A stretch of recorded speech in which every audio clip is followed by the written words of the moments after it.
On va maintenant s'intéresser à cette bataille judiciaire qui a des allures de pot de terre contre le pot de fer. D'un côté, des propriétaires d'appartements ou de cottages, et de l'autre, de gros groupes comme Pierre et Vacances. Un dossier qu'on va ouvrir avec vous ce matin, Jeanne Bergaoui. Bonjour. Bonjour.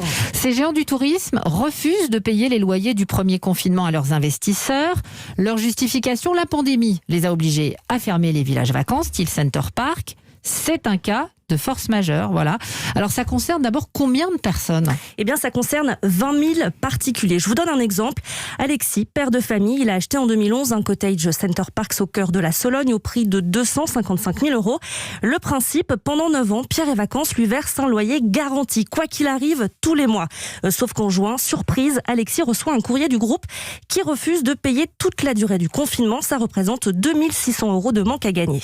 Ma banque a accepté de suspendre mon prêt, mais pendant 6 mois. Donc ça veut dire que j'ai un décalage maintenant sur mon emprunt. Au niveau trésorerie, j'ai réussi à gérer l'affaire, mais on n'est pas à l'abri d'avoir à nouveau des impayés. C'est une décision complètement unilatérale qui nous semble un petit peu, même beaucoup abusive. Décision abusive selon ce propriétaire. Que répond le groupe Pierre et Vacances ? Cas de force majeure, c'est ce qui lui permet juridiquement de ne plus payer ses loyers.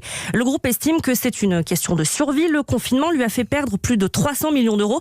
Et c'est ce que m'explique Dominique Ménigaud, c'est le responsable des relations de Pierre et Vacances avec les propriétaires individuels. La fermeture nous a été totalement contrainte. Ce chiffre d'affaires, il est perdu et il ne sera pas rattrapé. Les appartements et les cottages sont devenus, et c'est là qu'il y a un aspect juridique, indisponibles à leur destination touristique. Ça a eu un effet immédiat de suspendre les effets du bail, en premier lieu le versement des loyers. Maintenant, on a présenté 2 compensations à l'ensemble de nos propriétaires. Alors la première, c'est un pari sur l'avenir.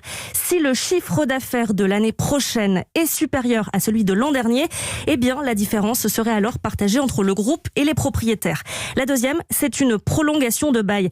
Mais à ce stade, seule la moitié des propriétaires ont accepté cette proposition.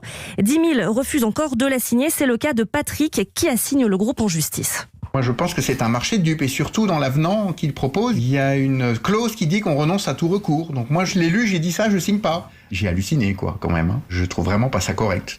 Alors Patrick ne signe pas, plusieurs milliers de plaintes en vue chez Pierre et Vacances, Jeanne, et chez les autres grands groupes du secteur, comment ça se passe ? Eh bien, c'est quasiment la même chose partout. Près de 2000 plaignants chez Odalis, 500 chez Lagrange, plusieurs dizaines chez Bellambra. Et chaque fois, nous dit-on, ces spécialistes des résidences de tourisme se montrent inflexibles dans les négociations. Tout ça devrait donc se finir devant la justice. Merci Jeanne Bergaoui, un dossier Europe 1 réalisé avec Théo Manval.